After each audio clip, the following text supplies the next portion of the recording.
On se retrouve aujourd'hui pour un nouvel épisode podcast dans la grande bibliothèque de l'Écuge, dans le 10e, pas loin de la gare du Nord, entre la gare du Nord et les grands boulevards. Et on se retrouve avec une auteure connue et en même temps peu connue, pas assez connue selon moi, qui s'appelle Yaël Hassan. Bonjour Yaël. Bonjour Gérard. Yaël, vous êtes une auteure, on l'a dit, de livres, particulièrement pour enfants. Vous avez publié un grand nombre d'ouvrages et vous venez d'en publier un qui s'appelle Un si long voyage. Un si long voyage, qui est un très beau livre sur... on est aujourd'hui... Dans la thématique de la Shoah. Dans la thématique du jour, puisque aujourd'hui c'est le Yom HaShoah, c'est-à-dire le jour de la Shoah en Israël et un peu partout dans le monde. Donc vous êtes né à Paris à la base, vous êtes né au début des années 50. Vous avez grandi, d'après mes informations, en Belgique, et puis après vous êtes parti en Israël. De Belgique en France, et en 1970 j'ai fait mon alia. Et vous êtes revenu. En 1984. Voilà, au début des années 80. Il se trouve que vous avez eu 10 ans plus tard, si mes informations sont bonnes, un grave accident. Qui m'a immobilisée pendant une longue période. Ouais. Voilà, et qui vous a empêché de poursuivre votre carrière dans le tourisme, puisque vous travailliez dans le tourisme à l'époque. Mais d'un mal, vous en avez fait un bien. C'est ce qu'on appelle la résilience. Voilà, et ce bien, c'est pour nous, puisque vous avez commencé à faire votre premier roman à ce moment-là, qui s'appelait Un grand-père tombé du ciel, qui a été publié en 1987 ou 97 chez Casterman. Exactement, et qui a eu d'emblée un grand succès. Et tous vos livres par la suite ont eu aussi du succès. On va pas tous les citer, mais il y en a beaucoup. Je pense à L'Ombre, je pense à De Sacha à Macha, il y en a bien d'autres. Et donc, comme vous l'avez dit, Un si long voyage qui vient de paraître il y a quelques jours. Et vos pairs et le monde de l'édition vous a reconnu, puisque vous avez obtenu un grand nombre de prix. De prix de livres de jeunesse, mais pas seulement. Donc c'était intéressant de vous rencontrer, parce que déjà vous avez une forme d'écriture et une forme alors souvent vous le faites en duo, c'est le cas encore du livre que vous venez de faire paraître. Avec Rachel Oswater. Voilà. Et donc, en fait, vous avez une forme d'écriture, une forme d'invention d'histoire qui est effectivement tournée vers le public et vers un public jeune. Et rien que pour ça, c'est intéressant dans le cadre d'un podcast qui s'intéresse au bonheur et au partage et à la vie en commun et en société. Comment avant d'aborder le questionnaire proprement dit du bonheur c'est les autres, comment vous en êtes venu au-delà de l'accident qui effectivement vous a immobilisé, vous aviez déjà en vous cette passion de l'écriture et de la littérature ? Alors oui, j'écris depuis toujours. Aussi loin que je m'en souvienne, j'ai toujours été dans l'écriture. Alors d'abord dans la lecture aussi, parce que mon papa était un très grand lecteur, et puis dans l'amour des mots, de la langue française. Pour moi, c'était dès que j'ai su tenir un crayon entre les mains et qu'on m'a donné un cahier pour écrire, je me suis dit que ça ferait partie de ma vie, que ça compterait énormément dans ma vie. Et c'est vrai que sans aucune ambition particulière à l'époque, parce que je pensais qu'on pouvait écrire, parce que quand j'avais 8 ans, quand j'ai vraiment commencé à écrire, je me disais que pour être écrivain, il faut s'appeler Victor Hugo. Donc, et comme ce n'était pas moi, donc je n'avais aucune chance de devenir écrivain, mais j'écrivais pour mon propre plaisir et aussi parce que j'avais des histoires à raconter, les histoires que j'entendais à la maison, pas qu'on me racontait forcément, mais que j'entendais chez moi, comme tous les enfants des rescapés de la Shoah et des enfants cachés. Et quand j'ai eu cet accident en 1994 et que j'ai été immobilisée pendant une longue période, je me suis dit que, comme j'étais une femme très active, puisque j'étais directrice d'une agence de voyage, je me suis dit qu'il faudrait absolument que je fasse quelque chose de ce temps qui m'était, entre guillemets, offert. Et je me suis dit, pourquoi pas essayer d'écrire un roman. Et je suis tombée tout à fait par hasard sur un concours. C'était une affiche dans une bibliothèque, un concours de littérature pour la jeunesse. Et je me suis dit, tiens, pourquoi pas écrire pour les enfants ? Je me disais que si un jour j'écrivais, j'avais même pas pensé à écrire pour les enfants, mais je me suis dit, mais c'est un challenge extraordinaire d'écrire un roman pour des enfants. Et voilà, j'ai écrit Un grand-père tombé du ciel et j'ai remporté le concours qui était organisé par le ministère de la Jeunesse à l'époque. Et j'ai été propulsée tout de suite grâce à ce roman sur la Shoah, qui était le premier roman écrit pour des enfants entre 9 et 12 ans sur la Shoah. Et donc c'est un thème assez régulier, voire très régulier de vos œuvres. Beaucoup tournent autour de la Shoah. Vous-même, donc, vous vous appelez Hassan, mais par alliance, par votre mariage, mais votre jeunesse, vous êtes plutôt côté ashkénaze, en fait ? Parents polonais tous les deux, oui. Voilà. Et donc vous êtes une enfant, alors vous êtes née après la guerre, mais votre famille, vos parents ont survécu Alors, mes parents ont survécu. Alors, ma mère était cachée en Normandie. avec son frère et sa maman. Et mon papa, avec toute sa famille, est parti de Belgique, parce que c'était une famille qui habitait en Belgique, une grande famille. La famille Popovski est une famille connue à Bruxelles. Et ils ont réussi à gagner la Suisse suite à une épopée incroyable. Et sont restés dans des camps en Suisse. Et c'était pas des camps de vacances, vraiment. Les camps en Suisse, on en parle peu, mais c'était pas des lieux de villégiature. Et ils ont beaucoup souffert également. Vous voyez, vous parlez dans vos livres d'un grand-père. Vous avez commencé avec un grand-père. Vous parlez d'un si long voyage. Vous qui avez été dans le tourisme, dans le voyage, en fait, par l'agence de tourisme, vous vouliez déjà aider les gens à faire des voyages, mais des beaux voyages, et pas des voyages forcés, des voyages contraints. Et puis vous rendez hommage aux parents, aux grands-parents, etc. dans vos livres. Oui. Et voilà, merci pour eux, merci pour tout ce que vous faites, pour les enfants aussi, et pour rendre hommage à tous ces gens qui ont disparu dans l'enfer concentrationnaire et exterminateur. Qui ont disparu, et pour ceux qui ont survécu. Parce que j'ai réalisé assez tard en tant qu'adulte, et je dois dire que les événements du 7 octobre m'ont ramené à ça, ce que vit un enfant qui voit cette horreur-là, qui est témoin. Parce que moi, moi-même quand j'avais 10 ans, quand mes filles ont eu 9-10 ans, je me disais, mais comment un enfant si petit réagit à une telle tourmente? Et c'est aussi le sujet du livre Un si long voyage, d'ailleurs. C'est drôle parce qu'il y a eu un livre qui, pour le coup, n'était pas un livre pour enfants, qui était un livre pour adultes, d'un psychanalyste qui s'appelait Un si grand voyage, parce qu'en fait, il faisait parler son père, qui effectivement était d'origine polonaise et avait un accent à couper au couteau.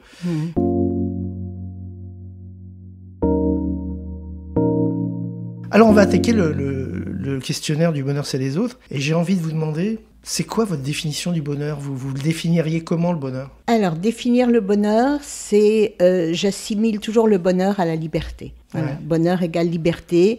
Et cette chance qu'on a de vivre dans des pays où on a encore toute la liberté de penser, d'écrire, de faire ce qu'on a envie. Je trouve que c'est... parce que mes parents me disaient toujours, quand je grandissais, ils me disaient, mais étudie, va à l'école, parce que nous, on n'a pas eu ça, on n'a pas eu... Et eux, leur problème à eux, c'était d'avoir pas eu le choix d'avoir l'avenir qu'ils avaient envie quand ils étaient enfants. Donc moi, très vite, j'ai compris cette notion de liberté, que le bonheur était assimilé à la liberté, en fait. Mais j'ai entendu que vous avez dit encore, ça veut dire que vous avez un doute sur le fait que...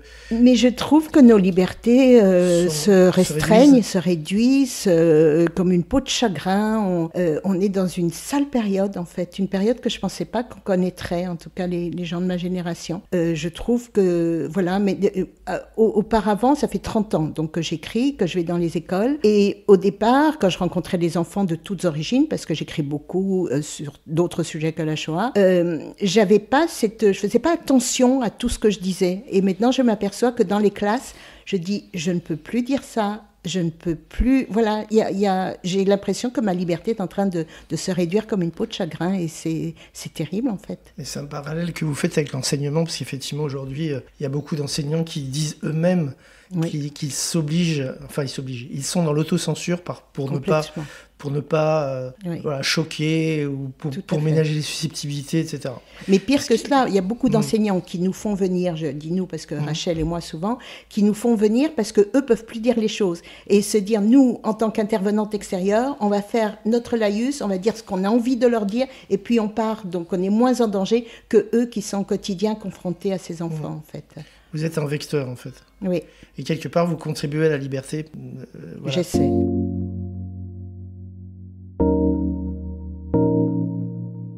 Alors, je vais vous demander ensuite, si je vous replonge dans votre enfance, je sais pas, vous avez des frères, des sœurs ? J'ai un petit frère. Ouais. D'accord. Et quel souvenir heureux de votre enfance remonte spontanément à la surface là, alors que je vous interroge ? Les vacances au camping. Les vacances au camping. Voilà, on partait au départ avec une tente. Mon père, parce qu'on n'avait pas beaucoup de moyens aussi, donc les vacances sous la tente, c'était un moyen économique de passer des bonnes vacances et de voyager un peu partout. Donc on a beaucoup voyagé en Italie, en Espagne. Et on partait d'abord avec la tente et puis avec la caravane. Et il nous est arrivé des aventures absolument extraordinaires avec cette caravane et dans les différents campings. Et j'ai d'excellents souvenirs de cette période-là. C'est de là qu'est venue votre passion pour le tourisme. Alors du coup, vous avez... Je ne sais pas, peut-être. Vous avez voulu offrir aux autres des voyages et offrir, oui. Vendre. Mais moi, je vendais des voyages de luxe quand même, pas des voyages sous la tente. D'accord.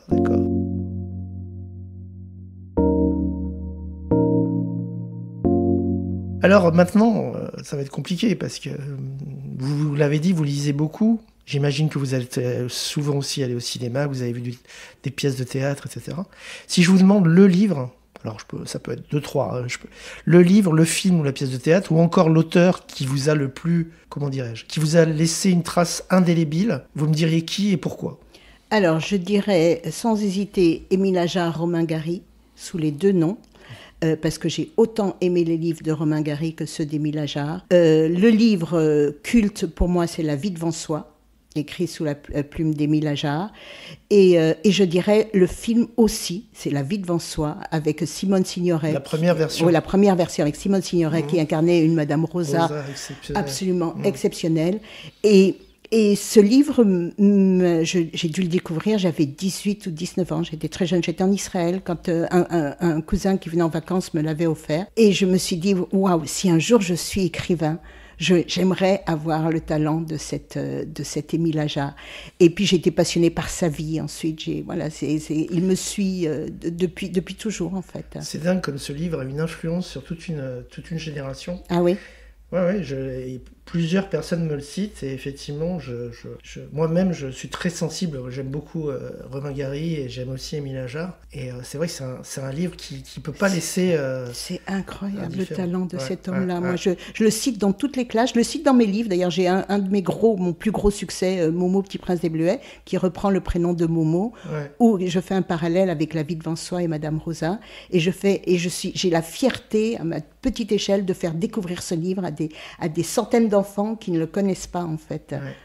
Et j'ai découvert récemment dans le quartier où j'habite, qui est pas très loin de Belleville, il y a une rue où il y a une plaque, alors que c'est un personnage imaginaire, mais qui a été inspiré probablement par une personne qui a réellement existé. Il y a une plaque à un moment donné dans une des petites rues qui descend vers le boulevard de Belleville. Il y a une plaque qui a été posée, je ne sais pas si c'est par la mairie de Paris ou si c'est par une association, etc. En gros, ici a vécu Madame Rosa, etc. Ah, sympa. J'ai trouvé ça très émouvant. Oui. Voilà. D'accord. Et je pense que c'est quand même un personnage imaginaire, même si il doit y avoir quelque chose, mais c'est un personnage. Et Simone Signoret l'incarnait. Parce que avant d'avoir vu le film, j'essayais de m'imaginer cette Madame Rosa. Et quand j'ai vu Simone Signoret, j'ai dit, mais bien évidemment, c'est elle, en fait.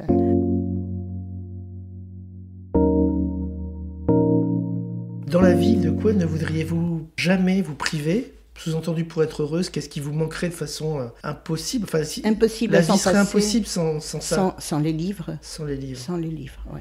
Vraiment, mais depuis toujours. Je suis une boulimique de lecture et c'est presque une discipline chez moi. Il faut que je lise 3 romans par semaine. Ah, 3 romans Donc par j'ai semaine. 3 supports différents. Ouais. J'ai un livre audio tout le temps en permanence et c'est pour ça que mon téléphone est vide d'ailleurs. 3 livres. J'ai donc un livre audio, un livre sur ma tablette et un livre sur papier. Et je vais de l'un à l'autre en fonction des circonstances. Alors, le livre audio, c'est pas tout le monde n'apprécie pas, donc ça, vous l'appréciez. J'adore. Et un livre sur tablette, vous arrivez? Oui, parce que c'est extrêmement pratique, parce que moi, je voyage énormément dans le monde entier. Et avant, je trimballais les livres dans ma valise. Maintenant, je les ai sur ma tablette. Mais cela dit, quand j'aime un livre que je lis sur la tablette, je l'achète papier pour l'avoir dans ma bibliothèque.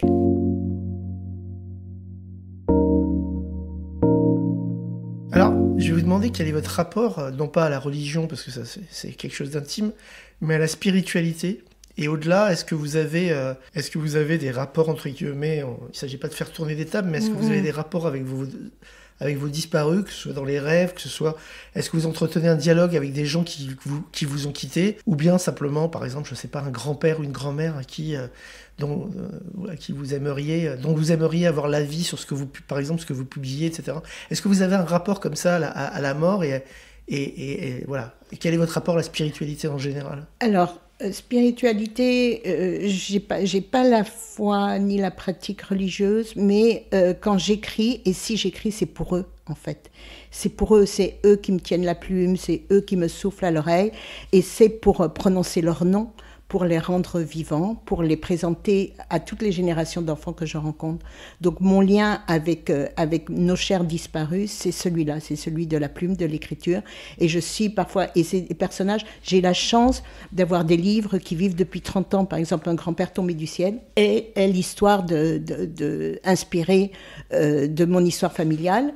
Et c'est ce grand-père qui est sorti il y a 30 ans, enfin 28 ans maintenant, il me suit tout le temps, puisque c'est un livre qui est toujours lu, qui est étudié dans les classes. Et donc, voilà, mon lien avec l'écriture et avec ces gens-là, notre lien entre eux et moi, c'est l'écriture. Il y a aussi un domaine que vous avez exploré dans au moins un de vos ouvrages, et aussi dans les BD, mais enfin, je ne sais pas s'il y avait une BD par rapport à ça, mais c'est la musique. Je pense que la musique aussi c'est un sujet très intéressant pour vous. Enfin, tout à fait. En fait, la musique, je ne suis pas une grande amatrice de musique. J'écoute pas, je vais pas à des concerts, etc. J'ai beaucoup aimé la grande chanson française à l'époque de Brel, Barbara, voilà, de Brassens, bien évidemment. Les 3B. Voilà, et qui me sont toujours restent mes chanteurs, enfin auteurs, compositeurs cultes. Mais je n'ai pas, mon lien avec la musique est né un jour de Yom HaShoah, très étrangement, où j'ai entendu le témoignage, je vivais en Israël, c'était en 1970, c'était mon premier Yom HaShoah en Israël, et j'ai entendu à la télé le témoignage d'un homme dont j'ai fait le personnage principal quelques 20 ans plus tard, de mon roman Le professeur de musique. Parce que c'était l'histoire de ce petit garçon, c'est l'histoire qui est assez connue finalement, j'ai découvert par la suite, qui avait été déporté avec son violon à Auschwitz et qui avait été intégré à l'orchestre et qui, en jouant du violon, avait vu sa maman entrer dans la chambre à gaz. Et du coup, je me suis prise de passion pour le violon, uniquement le violon, et pour ce personnage dont j'ai fait le héros d'un de mes livres. En vous écoutant, on m'avait une question bête que j'aurais pu vous poser avant, mais est-ce qu'on peut être heureux quand on a été comme vous, marqué par la Shoah à ce point-là ? Je ne sais pas si ça m'a rendue malheureuse. Je pense que c'est tout le contraire, en fait. Parce que déjà, on est là, on est les survivants, on a vaincu cette histoire tragique. On a notre génération à nous, celle née après la guerre, on a réussi plutôt dans la vie. Que ce soit intellectuellement, que ce soit professionnellement, que ce soit personnellement. Et moi, je trouve que c'est une richesse extraordinaire que je porte, que je partage, que je transmets, que je vis au quotidien. Donc ça ne me rend pas malheureuse, au contraire. Alors Yaël, vous êtes une femme d'histoire avec un petit H, mais aussi avec un grand H. Et comme disait Georges Perec, la grande H. Oui. Mais vous êtes aussi une femme de mots, MOTS. Et si je vous demande, c'est quoi le mot de la langue française que vous préférez ? Ou celui auquel vous pensez là, instantanément Livre. Livre ? Oui, livre. C'est toujours ça revient systématiquement, c'est-à-dire que c'est... Il n'y a pas un jour où je n'ai pas un livre en main. Donc, à un certain moment, dans une classe, j'ai fait une boutade. J'ai dit, je crois que je prononce plus souvent le nom livre que le prénom de mes enfants, ce qui pour une mère juive est grave quand même. Donc, oui, livre, c'est vraiment ma vie, ce sont et l'écriture, bien évidemment. Et vous avez remarqué que le livre, à une lettre près, c'est libre. Tout à fait. Et vous avez dit que la liberté, c'était votre bonheur, que le bonheur passait par la liberté. Et contrairement aux nazis qui prétendaient que le travail rendait libre, les livres rendent libres. Tout à fait. Et on s'aperçoit que les pires régimes autocratiques, les pires dictatures, les pires tyrans commencent toujours par s'attaquer aux livres. Bien sûr. Et ça me désole d'ailleurs que ce livre, l'objet livre, parce que j'aimais pas seulement, quand j'étais petite, mon père avait une belle bibliothèque, et j'aimais voir les livres, je ne pouvais pas les lire encore, mais l'objet livre, l'odeur des livres, entrer dans une librairie, mais c'est mon plus grand bonheur. Je ne vais pas dans une ville sans en chercher. Je cherche deux choses quand j'arrive dans une ville, c'est le libraire et le chocolatier. Pareil. Pareil, et je pense qu'on est de cette génération et de cette culture, de cette éducation qui est passée par les livres. Et moi, je constate aujourd'hui qu'on n'est pas du tout majoritaire et que dans beaucoup de familles, dans beaucoup de foyers, il n'y a même pas un livre ou il y a très peu de livres. Et il y a des enquêtes récentes qui sont parues, comme quoi le nombre de lecteurs se réduit. Et voilà. Et bon, au passage, rendons hommage aux femmes, parce que 80%, 90% des lecteurs sont des lectrices. Et sans les femmes, la littérature française n'existerait quasiment plus. Mais moi, la question que je pose actuellement, effectivement, la majorité des lecteurs sont des lectrices. Mais qu'en sera-t-il des générations de nos petits-enfants? Parce que moi, je vois, j'ai 5 petits-enfants, un petit-fils et 4 petites-filles. Et aucun ne lisent vraiment. Même les livres de la grand-mère. À peine les livres de la grand-mère. Bon, souvent, ils sont obligés de les étudier en classe, donc ils n'ont pas le choix. Mais l'objet livre est en train de disparaître de leur paysage, en fait. C'est ça qui est grave.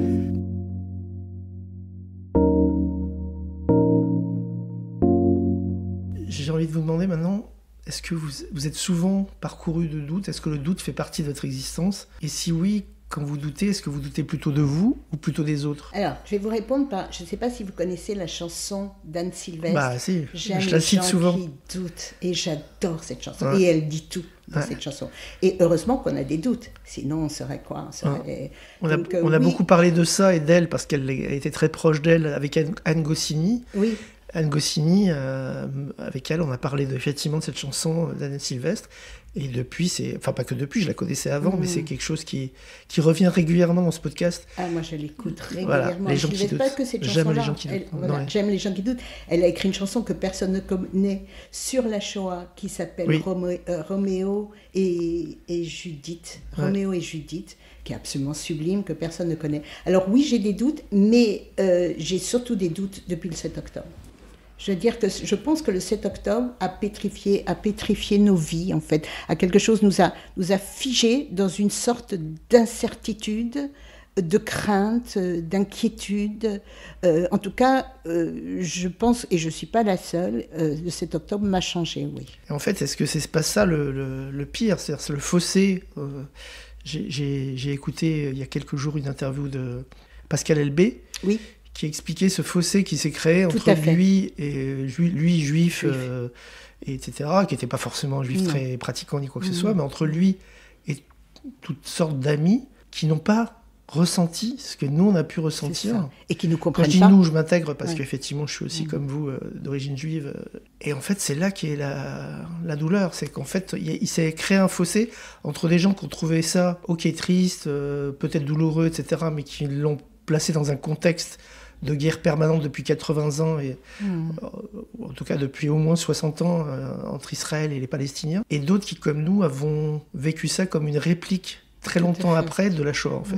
Oui. C'est en tout cas un fossé, je ne sais pas, mais une nette fissure, oui.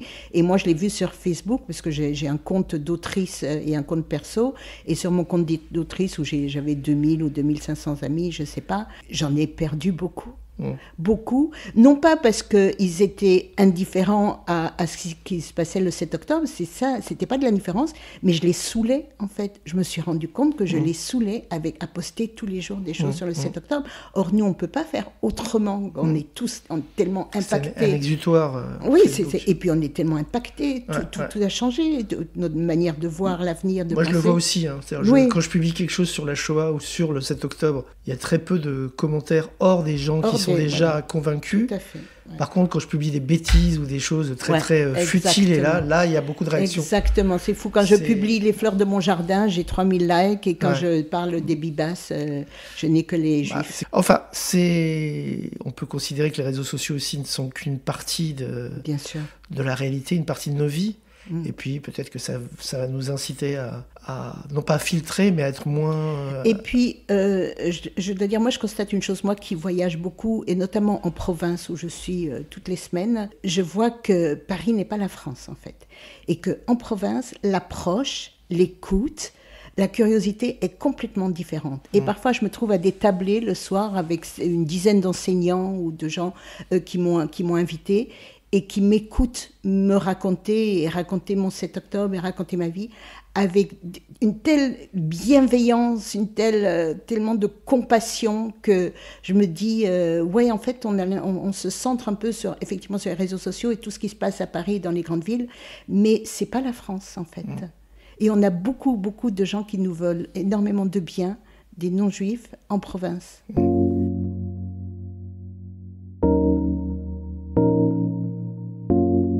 Pour quel défaut de vos contemporains vous avez le plus d'indulgence? Quel est le défaut où vous vous dites, bon, c'est embêtant, mais c'est pas grave, quoi. Je suis indulgent avec ça. Je suis indulgent avec quoi? Avec peut-être le manque de curiosité. Ah, expliquez-nous. Ouais. Le manque de curiosité, parce que justement, toujours pour en revenir à ce 7 octobre, je déteste les gens qui nous détestent, bien sûr. Je déteste les gens qui nous condamnent. Je déteste les gens indifférents. Mais je ne déteste pas ceux qui ne réagissent pas par manque de curiosité. Parce que je peux comprendre, je me dis à chaque fois, parce que justement pour en revenir à la province, parfois je me dis mais les gens ils ne sont pas au courant, ils n'écoutent pas la télé, les infos, en fait ils ne savent pas de quoi je parle. Et je me dis, mais moi par exemple, avec les massacres au Rwanda, qu'est-ce que j'ai publié sur les massacres au Rwanda? Je ne me sentais pas concernée. Vous savez, c'est comme le poème du pasteur, voilà, et quand ils sont venus me chercher, il n'y avait plus personne pour me défendre. Et donc, j'en veux pas aux gens qui manquent de curiosité. Je le déplore, je trouve que c'est triste, mais je peux pas leur en vouloir. Vous mettez ça sur quel compte? C'est pas un égoïsme, c'est un ethnocentrisme peut-être? Je sais pas, ou un ethnocentrisme. En fait, nous, en tant que juifs, alors je sais pas les autres justement, mais en tant que juifs, on est tellement, toute notre vie est tellement centrée sur ce qui nous arrive depuis 2000 ans, que peut-être on a oublié de regarder un peu ailleurs. Je sais pas. En même temps, beaucoup d'auteurs juifs, beaucoup de philosophes juifs, etc., ont parcouru, ont cultivé, ont creusé la question de l'universalisme, se sont intéressés à tous les combats. Ouais. On oublie, parce qu'il y a eu des Dieudonné, etc., qui ont fait passer les juifs pour des gens qui concouraient à l'esclavage, alors qu'en réalité, parmi les principaux opposants à l'esclavage et à l'esclavagisme, il y avait des juifs. Donc en réalité aussi, oui, c'est vrai qu'on peut reprocher aux juifs d'être... D'ailleurs là, on parle de ça, on pourrait parler uniquement d'autres choses. Je pourrais vous questionner sur le bonheur sans évoquer le judaïsme, sans évoquer la Shoah, etc. Ce serait compliqué en ce qui me concerne, parce que toute votre œuvre tourne autour de ça. Mais les philosophes, les penseurs juifs, etc., de Yankelevitch à Lévinas, en passant par bien d'autres, ont tous tourné autour de la question de l'autre et de l'universalisme. Mais justement, est-ce que ce n'est pas un mal de notre siècle, de ce 21e siècle? Mais carrément.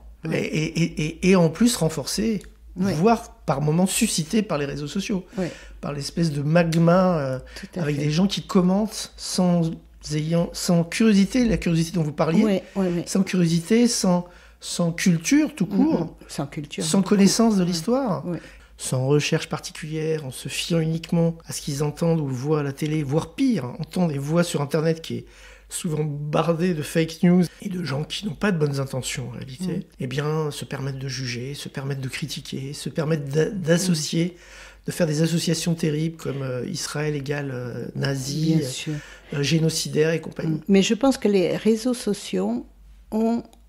au départ, moi je me disais, c'est formidable, parce qu'il y a le pire et le meilleur dans les réseaux sociaux, et moi je vais me servir du meilleur. Mais j'ai l'impression que les réseaux sociaux ont exacerbé carrément le mauvais côté des gens, les mauvais penchants, les mauvaises intentions, comme si c'était le tremplin pour pouvoir exprimer et sa haine et son antipathie et ses idées complotistes. Et en fait, c'est un défouloir, un gigantesque défouloir, alors que ça pourrait être tellement autre chose, tellement autre chose.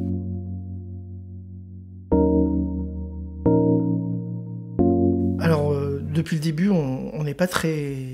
Voilà, on n'est pas très optimiste, on a l'impression qu'on plombe un peu là. Vous avez déjà vu un Ashkénaze optimiste? Oui, ça peut arriver, Bah, il y a le fameux proverbe, la fameuse phrase de Billy Wilder que je cite souvent, qui est pendant la guerre, les juifs optimistes étaient à Auschwitz et les juifs pessimistes étaient à Hollywood. Mais oui, ça peut arriver qu'un Ashkénaze soit optimiste. Ou alors un moitié Ashkénaze comme moi, ça peut être optimiste ça peut être de temps en temps optimiste. Mais qu'est-ce qui vous rendrait optimiste pour l'avenir, malgré tout? J'aurais vraiment du mal à me dire qu'est-ce qui me rendrait optimiste. Le retour de l'empathie, le retour de la culture et de l'éducation. Surtout, je pense qu'on a abîmé pas mal de générations d'enfants qui sont pas éduqués. Moi, j'arrive dans des classes maintenant où les enfants de CM2 découvrent la Seconde Guerre mondiale.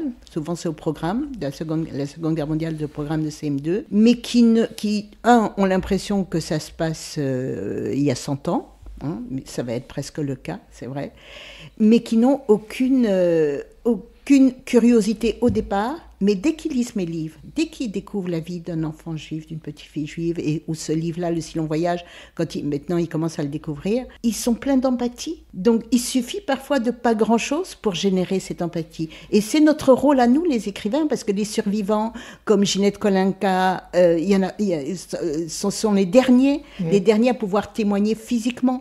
Alors c'est à nous de prendre le relais, et surtout à nous. On est un peu, vous dites, je suis connue, alors je suis très connue dans la littérature jeunesse, jusqu'à avoir été quand même décorée de la Légion d'honneur, donc ce qui n'est pas rien.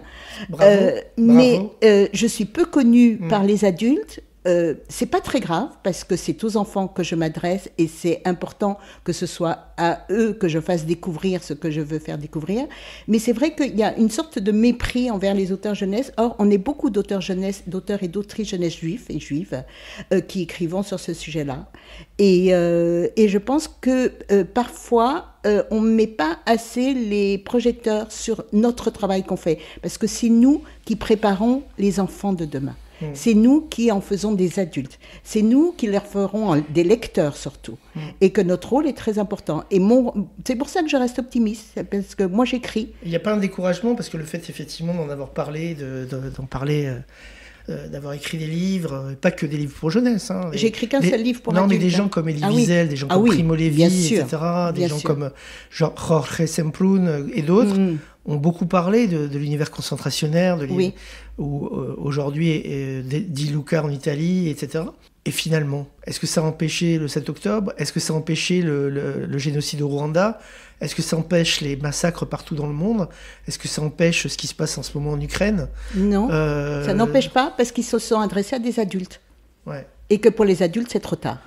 D'accord. Et moi, mon optimisme à moi, c'est les enfants. Mais le problème, c'est que par exemple, là, vous contrebalancez, mais vous vous adressez essentiellement... Alors vous allez me dire, oui, je suis traduite et je suis adaptée dans d'autres pays du monde, etc. Mais on sait bien, par exemple, aujourd'hui, les enfants d'il y a 20 ans qui aujourd'hui combattent contre Israël du côté du Hamas sont des enfants qui ont été élevés dans la haine, dans leurs livres pour enfants et dans leurs manuels scolaires. Donc comment contrebalancer ça, puisque c'est... Mais ces enfants-là n'ont pas lu mes livres. Non, mais bien sûr. J'imagine. Ces enfants-là. Oui, c'est pour ça que c'est l'éducation. Alors qu'il y a toute une génération qui a lu le journal d'Anne Frank. Ou le livre de... Comment ça s'appelle ? Vous m'avez cité Catherine Hérardi, de Ilsoum. Etty Ilsoum. Voilà. Oui. Mais surtout le journal d'Anne Frank. Oui. Je veux dire, il y a tellement de gens, tellement d'enfants qui ont lu le journal d'Anne Frank. Parce que la différence, je vais vous dire quelle est la différence. Les gens qui lisent, les générations qui ont lu le journal d'Anne Frank, c'est un livre qui se passe à une autre période qu'ils ne connaissent pas.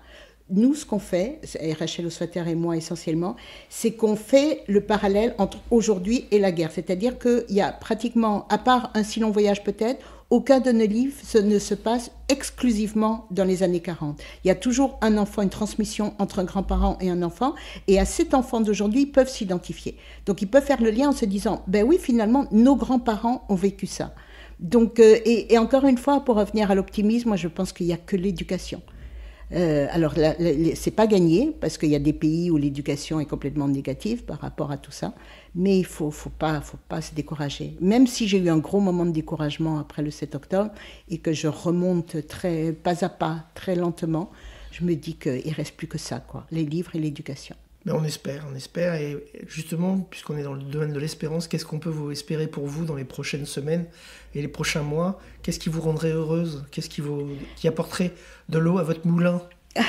Mais ce qui me rendrait heureuse, ce serait déjà un gros succès pour ce livre-là en particulier, même si j'ai eu déjà énormément de prix et de succès pour les autres.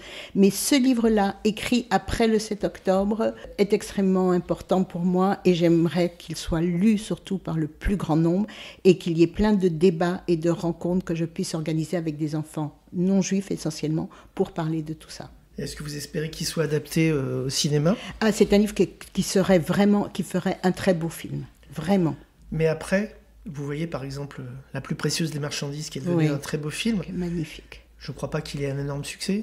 Mais c'est tellement dommage. C'est tellement dommage. Et c'était un magnifique livre de Jean-Claude Grunberg. Exactement. Et c'est un très beau film de Michel Hazanavicius. Ouais. Qu'il faudrait projeter dans les collèges. Mais est-ce que projeter dans les collèges, pourquoi pas, mais sinon, est-ce que les gens, spontanément, quand ils vont au cinéma, on l'a vécu aussi par rapport à des films, par exemple, qui retraçaient la terrible histoire d'Ilan Halimi, c'est des films qui ne rencontrent pas un grand succès, parce qu'en fait, les gens vont au cinéma pour se changer les idées. Ils ont déjà tellement de drames à la télé ou sur Internet. Voilà. C'est tout à fait vrai, mais ces films-là, je trouve qu'on ne met pas assez l'accent sur les projections dans les écoles. C'est dans les collèges, c'est dans le cadre d'un cours d'histoire, c'est dans le cadre d'un cours d'éducation civique. Justement, je pense que le grand défaut, en général, alors je ne sais pas à qui l'imputer, c'est le manque d'intérêt pour la jeunesse, pour les enfants. Ce sont les acteurs de demain, ce sont à eux qu'il faut s'adresser, c'est à eux, qu'il faut questionner également, et ça ne se fait pas. Il y a toujours ce mépris pour la littérature de jeunesse et pour les enfants qui est très regrettable et qui est dommageable selon moi. Écoutez, Yael, on vous remercie vraiment d'être venu, d'avoir parlé avec votre cœur devant ce micro du Bonheur c'est les autres. Et on espère le meilleur pour vous et la meilleure carrière, le plus grand succès pour ce livre. Dont on rappelle le nom, Un si long voyage, qui est paru aux éditions Michel Lafon. Voilà, merci. Au revoir Yael. Au revoir Gérard.